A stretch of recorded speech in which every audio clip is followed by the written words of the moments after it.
are always reinventing themselves. And when I grew up, I knew there were 3 things I wanted as an adult, in my adult life. I wanted to have a really big family with lots of children. I wanted to be a teacher at an inner city school, and I wanted to be a writer.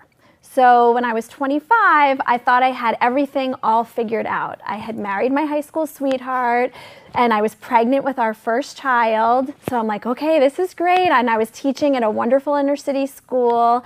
And my plan was, I'll write that great American novel down the line after I've taught for a few years and had 3 or 4 kids.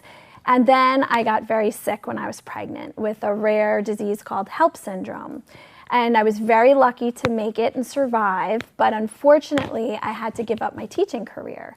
And I had to give up the hope of having that big family. So I was thinking, okay, those are 2 of my huge dreams completely gone at 25. And my mother handed me a writer's market and said, now you can become a writer and get that other goal done. And it took me a while. I didn't become a published author right at 25, but that's what put me on the right path. And I thought, okay, I'm not going to let this illness take that one last goal. Since I didn't get the first 2, it made me not give up for the 3rd one. And how did you get started? I mean, it seems like it's a very daunting task to get a book published. What was the first things you did? Well, so I decided, when my daughter was in 1st grade and she was old enough to take care of herself and she was in school all day, I said, okay, this is it. I am going to start that novel that I've always wanted to do.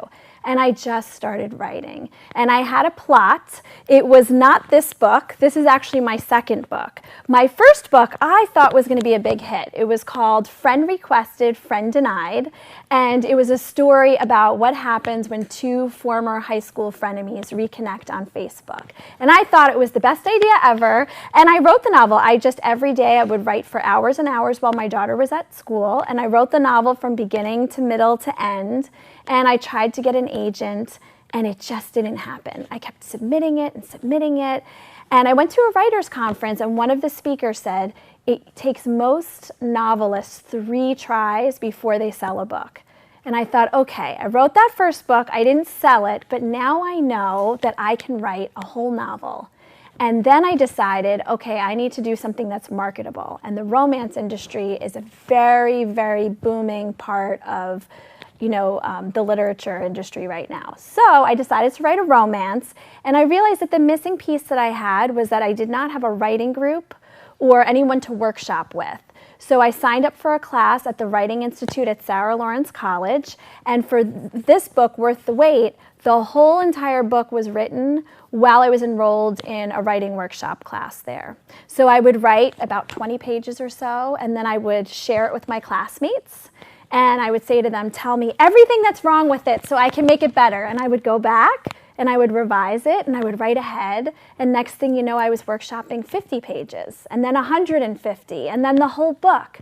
And that's how I got this novel where it needed to be. So I beat the odds. It didn't take me 3 books, it took me 2. So I was very happy about that. That's great. What are some of the challenges that you faced being a first-time writer? The hard part is you have to have faith.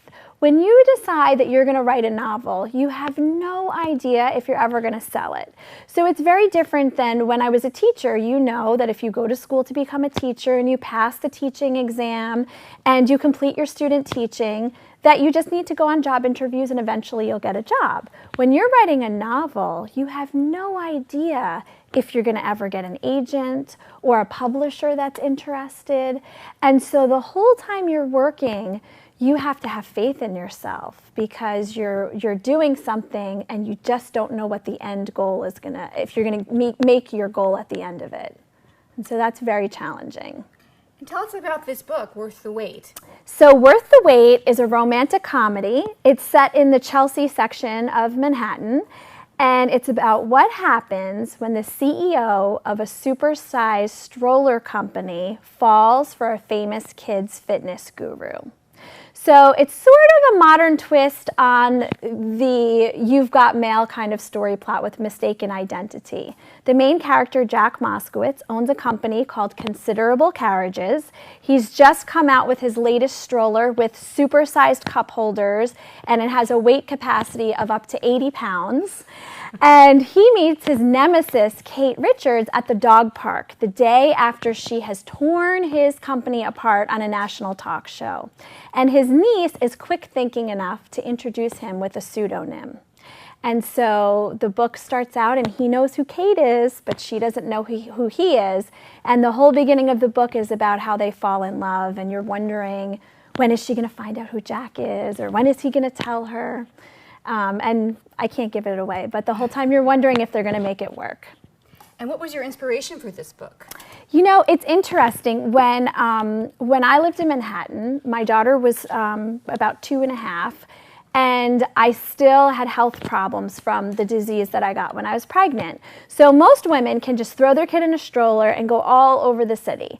And when my daughter was about 2, I was not strong enough to push her in the stroller or take her to the sub. You know, I went once with her to the subway, and I was not strong enough to carry her and the stroller up and down the stairs. So at 2, we ditched the stroller, and my daughter Molly would walk all over Manhattan with me, because I just physically was not strong enough to push her. And then I would see these kids in these strollers that were like on their way to kindergarten being pushed by their moms, and I sort of had a morbid fascination with it because I just couldn't even push this like 15-pound kid around. And so anyway, I always kind of had this thing with the strollers. And I taught for a little while, and when I was teaching, I had some of my 5-year-olds that were still being pushed in strollers, and I would always encourage their moms, it's time, let them walk. So anyway, I had this thing about strollers, and then I thought, wouldn't it be funny if a character in a book kind of jumped the shark with it and had supersized strollers that you could fit, you know, the size of a 5th grader in? And of course, his love interest would have to do something completely opposite. And that's how I came up with a kids fitness guru. That's brilliant. Thank you. What advice would you give budding authors? Well, I learned my lesson from the first book because I really enjoyed writing my first book, but it's heartbreaking to pour so much energy into something and then not be able to live off of it and sell it and share it with other people. So I took my workshop process very seriously. And so I always tell people you have to write like an artist and revise like a business person. So while you're in the writing stage, you have to, unleash all of that creative energy and really get it all on paper. But then when you sit down with people and you're workshopping, you have to take the emotion out of it and think about what's gonna sell, what are people gonna wanna read, and you have to be willing to cut paragraphs or even pages if they're not working, and you have to have that business person cap on at that point and take the artist beret off, I think. And do you have an agent? I have an agent. Do you think an agent is necessary in this business? I think it's important, at least for me, because I am a very creative person, but I'm not always good about negotiating things or sticking up for myself, and I don't really know how to read a contract the right way. And so for me, I felt like I really needed somebody who could protect my interests and give me advice from a business standpoint. And also, it's hard to break into the publishing houses if you don't have an agent. Many of the publishing houses will not look at your work if you don't have an agent.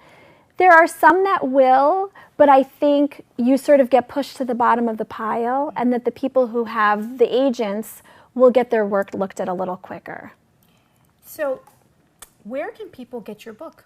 So my book is available on Amazon right now in digital format for the Kindle and the paperback. It's also available for the Nook.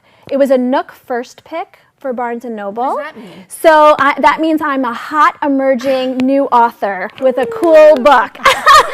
So I was very proud to be picked for the Nook first, and also you can get a paperback through Barnes & Noble as well.